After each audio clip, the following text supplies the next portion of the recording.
श्री शिवाय नमस्तुभ्यम दोस्तों। आज की इस वीडियो में हम बात करने वाले हैं शिवलिंग पर जो प्रसाद चढ़ता है उसे क्यों नहीं ग्रहण किया जाता, यानी कि जो प्रसाद उस पर चढ़ता है वो खाया क्यों नहीं जाता। आज के इस विषय में हम बात करने वाले हैं। तो दोस्तों, वीडियो में आगे बढ़ने से पहले अगर अभी तक आपने हमारा चैनल म्यांसरू इंस्पायर्ड को सब्सक्राइब नहीं किया है तो उसको जल्दी से सब्सक्राइब कर लीजिए। देवों के देव महादेव, उनकी पूजा आराधना के लिए सबसे अच्छा दिन सोमवार का माना जाता है। सोमवार के दिन भगवान शिव और शिवलिंग की पूजा कर उनके भक्त शुभ आशीष प्राप्त करते हैं। पूजा पाठ के दौरान भोलेनाथ को उनकी पसंद का भोग भी लगाया जाता है।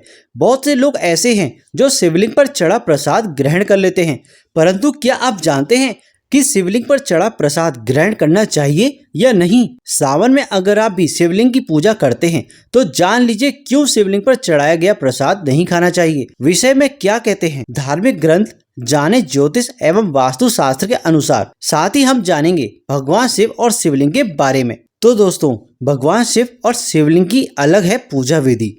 धार्मिक ग्रंथों में बताया गया है कि भगवान शिव की प्रतिमा और शिवलिंग की पूजा करने में उनके अलग अलग नियम होते हैं।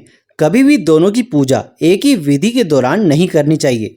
यहाँ तक कि भगवान शिव और शिवलिंग को भोग लगाने के नियम भी अलग अलग बताए गए हैं। भोग को प्रसाद के रूप में बांट दिया जाता है। अक्सर आपने अन्य देवी देवताओं के मंदिर में देखा होगा कि पूजा पाठ के दौरान भगवान को जो भी भोग अर्पित किया जाता है उस भोग को अंत में भक्त गणों में प्रसाद के रूप में वितरित कर दिया जाता है, परंतु शिवलिंग पर चढ़ा भोग प्रसाद के रूप में नहीं खाने की सलाह दी जाती है। इस भोग को भूलकर भी ग्रहण नहीं करना चाहिए। अब हमें क्यों नहीं ग्रहण करना है, शिवलिंग पर जो प्रसाद होता है वो हमें क्यों ग्रहण नहीं करना है, तो इसके बारे में भी विस्तार से बताया गया है। धार्मिक ग्रंथों के अनुसार महादेव के मुख से भूत प्रेत का प्रधान चंडेश्वर प्रकट हुआ था। प्रचलित मान्यता है कि शिवलिंग पर अर्पित किया गया भोग चंडेश्वर का भाग होता है। यही कारण है कि शिवलिंग पर चढ़ा भोग प्रसाद के रूप में ग्रहण करने के लिए मना किया जाता है। धार्मिक ग्रंथों के अनुसार मिट्टी, पत्थर और चीनी मिट्टी से बने शिवलिंग पर अर्पित किया गया प्रसाद नहीं खाना चाहिए। ये चंडेश्वर का अंश होता है। सावन सोमवार पर जो लोग मिट्टी के पार्थिव शिवलिंग बनाकर पूजा करते हैं वो शिवलिंग पर चढ़ाया गया प्रसाद ग्रहण ना करें, जल में प्रवाहित कर दें। अब हम बात करते हैं ऐसे शिवलिंग पर चढ़ाया गया प्रसाद खाने से खत्म हो जाते हैं सारे पाप। शिवलिंग के साथ शालिग्राम होने पर भी दोष समाप्त हो जाता है। इसलिए शालिग्राम के साथ शिवलिंग की पूजा करके शिवलिंग पर चढ़ाया गया प्रसाद खाने से किसी भी प्रकार का कोई नुकसान नहीं होता और ना ही गरीबी आती है। जो प्रसाद शिवलिंग के ऊपर चढ़ाया नहीं गया हो और शिव की साकार मूर्ति को अर्पित किया गया हो वह प्रसाद ग्रहण करने से भी किसी तरह की हानि नहीं होती, बल्कि शिव की कृपा प्राप्त होती है। लेकिन धातु से बने शिवलिंग का प्रसाद खा सकते हैं, जैसे चांदी, तांबा, पीतल से बने शिवलिंग की पूजा में चढ़ाया गया प्रसाद उसका अंश माना जाता है। शिव पुराण में कहा गया है कि भगवान शिव का प्रसाद असंख्य पापों का नाश करता है। किसी संत द्वारा स्थापित किया गया शिवलिंग में चढ़ाया हुआ प्रसाद भी खाने योग्य हो जाता है। द्वादश ज्योतिर्लिंग में चढ़ाया गया प्रसाद सदा ग्रहणीय है। पारद शिवलिंग में चढ़ाया हुआ प्रसाद सभी को ग्रहण करना चाहिए।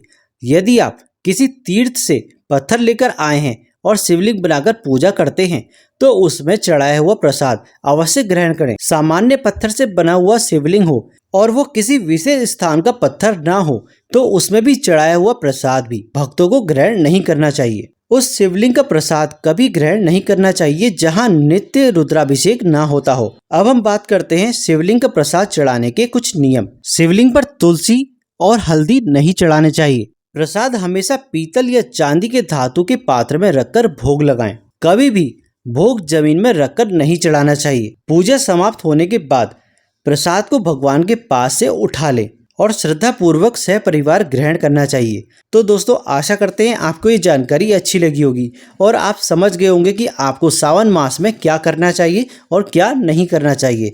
और इन चीज़ों की जानकारी आप आगे भी अपने लोगों को जिनको जानकारी नहीं होती है उनको भी ये जानकारी प्राप्त करा सकते हैं। और दोस्तों, अभी तक आपने हमारा चैनल म्यांसरू इंस्पायर्ड को सब्सक्राइब नहीं किया है तो उसको जल्दी से सब्सक्राइब कर लीजिए। मिलते हैं आपसे अगली वीडियो में अगली जानकारी के साथ। तब तक के लिए धन्यवाद।